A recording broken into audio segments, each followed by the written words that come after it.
Yuk coba yuk.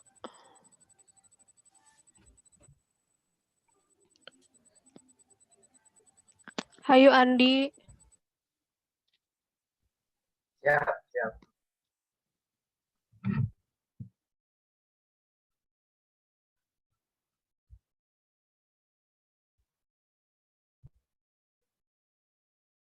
Assalamualaikum warahmatullahi wabarakatuh. Pertama-tama kami mengucapkan puji dan syukur kepada Allah Subhanahu wa Ta'ala karena atas rahmatnya kami bisa berkumpul dalam keadaan sehat walafiat. Dan juga sholawat dan salam kita panjatkan kepada Nabi kita semua, yaitu Kanjeng Nabi Muhammad SAW. Yang terhormat kepada Bunda AA Saraswati MPD dan Bapak Sofyan Hendrayana MPD selaku dosen mata kuliah pengantar filsafat pendidikan dan juga teman-teman semua yang kami banggakan. Kami dari kelompok 5 aliran eksistensialisme yang beranggotakan saya sendiri Andi Supriyatna, dan yang kedua Dina Nadia Latifah, dan yang ketiga Nini Kurike, dan yang keempat Novalia Nur Asyifa. Kami di sini akan membahas tentang aliran eksistensialisme dengan konsep umum dan implikasinya. Untuk pembahasan materi yang pertama akan saya jelaskan mengenai pengertian eksistensialisme. Istilah eksistensialisme berasal dari kata Latin exister, yakni ex yang berarti keluar dan ster yang berarti membuat atau berdiri, sehingga eksistensi berarti apa yang ada atau apa yang dialami dan juga atau apa yang memiliki kualitas. Secara singkatnya, eksistensi menekankan akan keberadaan. Kemudian eksistensialisme adalah filsafat yang memandang segala gejala dengan berpangkal kepada eksistensi. Secara umum, eksistensi berarti berada secara khusus. Eksistensi adalah cara manusia berada di dalam dunia. Pendapat lain, filsafat eksistensialisme adalah aliran filsafat yang menyatakan bahwa cara manusia dan benda lain tidaklah sama. Kemudian untuk materi yang selanjutnya adalah tentang sejarah istilah eksistensialisme. Istilah eksistensialisme dirumuskan oleh ahli filsafat Jerman yaitu Martin Heidegger 1879 sampai dengan 1976, sedangkan akar metodologi pengetahuan ini berasal dari tokoh fenomenologi, yaitu Edmund Husserl 1859 sampai dengan 1938. Salah satu fenomenologi dalam mencapai kebenaran nampak cukup berpengaruh dalam perenungan eksistensialisme. Pada dasarnya, istilah eksistensialisme merupakan reaksi kecenderungan terhadap semangat zaman modern, terutama terhadap pemutlakan akal manusia. Oleh karena itu, eksistensialisme secara khusus dikatakan sebagai lawan dari aliran rasionalisme. Kemudian, pada awal abad ke-19, Kierkegaard telah menyaksikan kecenderungan rasionalisme serta kemajuan intelektualnya, dan ilmu pengetahuan menyebabkan terjadinya dehumanisasi dalam kebudayaan Eropa, yang mana pada saat itu akal dianggap sebagai sumber utama tentang kebaikan bagi semua pengetahuan manusia, dan selain itu tidak ada pengetahuan yang dianggap benar, yang mengakibatkan kebenaran agama mulai dikritik dan diragukan sehingga tidak berlebihan atau pada abad ke-19 bisa dianggap abad pemberontakan terhadap agama. Dan pada masa ini banyak orang yang memiliki kecenderungan mempertahankan kepercayaan agamanya. Untuk pembahasan dari saya hanya itu. Untuk pembahasan selanjutnya akan dijelaskan oleh Nining berikut. Untuk Korike, dipersilakan.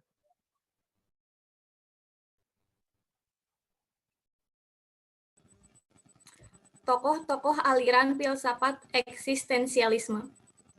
Beberapa pemikiran eksistensialisme dapat menjadi landasan atau semacam bahan renungan bagi para pendidik, agar proses pendidikan yang dilakukan semakin mengarah pada koenotentika dan pembebasan manusia yang sesungguhnya. 1. Karl Jasper. 2. Søren Ebbe Kierkegaard. 3. Jean-Paul Sartre. 4. Friedrich Nietzsche. 5. Martin Heidegger.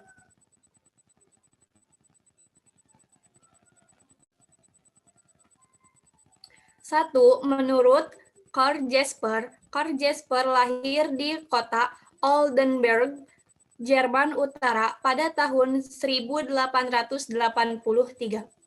Pokok persoalan filsafat yang paling penting baginya adalah bagaimana dapat menangkap ada atau berada Dasein dalam eksistensi sendiri. Menurut Jasper, ada bukanlah hal yang objektif, yang dapat diketahui semua orang. Eksistensinya ditandai dengan pemikiran yang menggunakan semua pengetahuan objektif serta mengatasi pengetahuan objektif sehingga manusia sadarkan dirinya sendiri dan memandang filsafat bertujuan mengembalikan manusia pada jati dirinya. Ada dua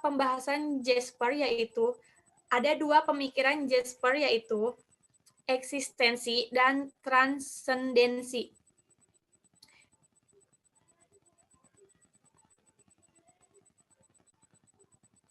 Yang kedua, menurut Søren Ebbe Kierkegaard. Kierkegaard lahir di Copenhagen, Denmark pada 5 Mei 1813 sebagai anak bungsu dari 7 bersaudara. Mengedepankan teori bahwa eksistensi manusia bukanlah suatu yang kaku dan statis, tetapi senantiasa terbentuk. Manusia juga senantiasa melakukan upaya dari sebuah hal yang sifatnya hanya sebagai spekulasi menuju suatu yang nyata dan pasti, seperti upaya mereka untuk mencapai cita-cita pada masa depan. Eksistensinya adalah eksistensi yang berpikir, tetapi pemikirannya ditentukan kehidupan individual, sehingga semua problemnya timbul dan dipecahkan dalam aktivitas individualnya. Inti pemikirannya adalah eksistensi manusia bukanlah suatu yang statis, tetapi senantiasa menjadi. Manusia selalu bergerak dari kemungkinan menuju suatu kenyataan. Dari cita-cita manusia, kenyataan hidup saat ini. Saya kembalikan ke moderator.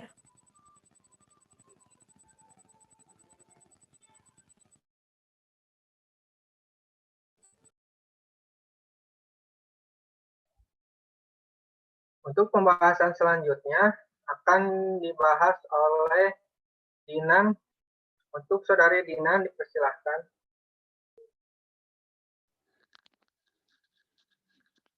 Saya akan menjelaskan tentang Jean-Paul Sartre.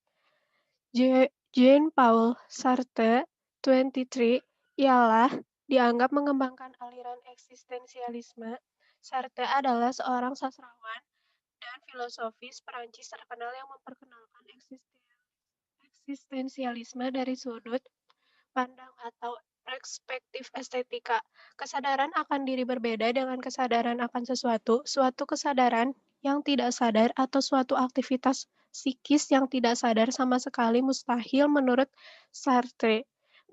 Manusia yang berinteraksi adalah makhluk yang hidup dan berada dengan sadar dan bebas bagi diri sendiri.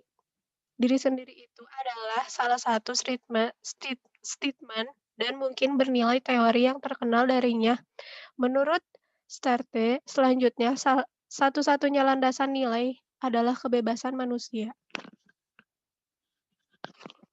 Lalu ada Friedrich Nietzsche. Friedrich Nietzsche lahir di Rohen, Jerman pada tanggal 15 Oktober tahun 1844, lahir di Rocken, Prusia, Jerman Timur, di lingkungan keluarga Kristen yang taat. Menurut manusia yang teruji adalah manusia yang cenderung melalui jalan yang terjal dalam kehidupannya, dan definisi dari aliran eksistensialisme menurutnya adalah manusia yang mempunyai keinginan untuk berkuasa atau will to power, dan untuk berkuasa manusia harus menjadi manusia yang mempunyai mental majikan, bukan mental budak, supaya manusia tidak diam dengan kenyamanannya saja. Lalu ada Heidegger. Martin Heidegger lahir di Meksik, Jerman, 26 September 1889, lalu meninggal 26 Mei 1976 pada umur 86 tahun. Mereka pemikir yang ekstrim, hanya beberapa filosofi saja yang mengerti pemikiran Heidegger. Manusia adalah hubungan dengan manifestasi potensi mereka sebagai kemungkinan-kemungkinan eksistensi yang tidak pernah selesai, potensi mereka sebagai kemungkinan-kemungkinan eksistensi yang tidak pernah selesai, sekaligus menyatu atau terikat dengan keberadaan benda-benda lain yang mengitarinya. Lalu manusia sadar dengan tempatnya. Bagi Heidegger, pemaknaan terhadap manusia harus dilihat secara ontologisme, yakni kehadiran manusia dalam pantas kehidupan sudah menjadikan dirinya sebagai care atau concern, keprihatinan atau keterlibatan dengan segala yang berada di sekelilingnya. Akan dikembalikan kepada moderator.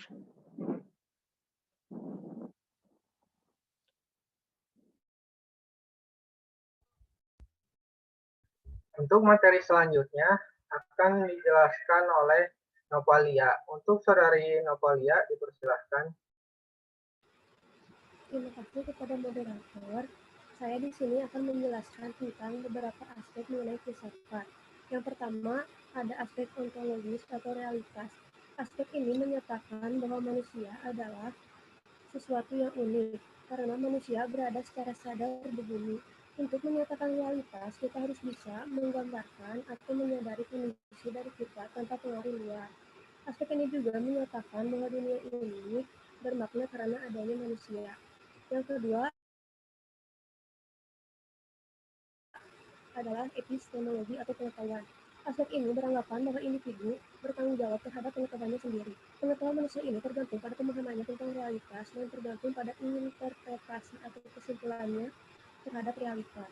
Yang terakhir ada aksiologi atau nilai. Aspek ini menekankan pada kebebasan dalam tindakan yang menghasilkan eksistensi manusia ke arah yang lebih manis dan beradab. Manusia pada dasarnya ditetapkan pada kedudukan yang tinggi, yaitu pada kepentingan manusia atau nilai-nilai melalui konsentrasi perkembangan individu.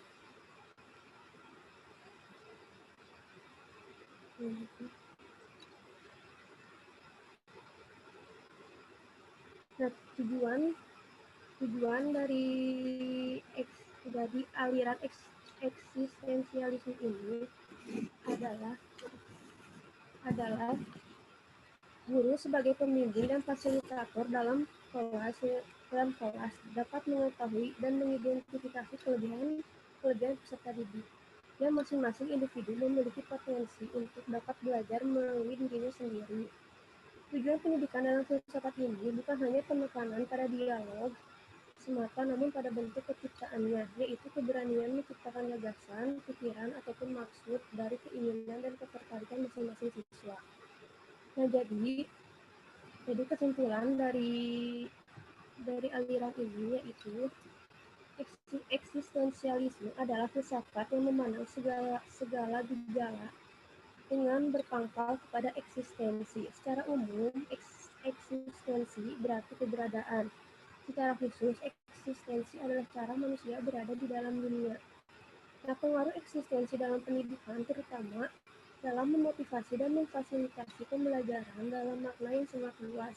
Implikasi aliran filsafat ini dalam dunia pendidikan bisa dilihat dari tujuan pendidikan, peran pendidik, peserta didik, kurikulum, metode, evaluasi, dan proses belajar mengajar di mana pendidikan dan peserta didik menyadari siapa dirinya. Sekian dari saya kembalikan kepada moderator.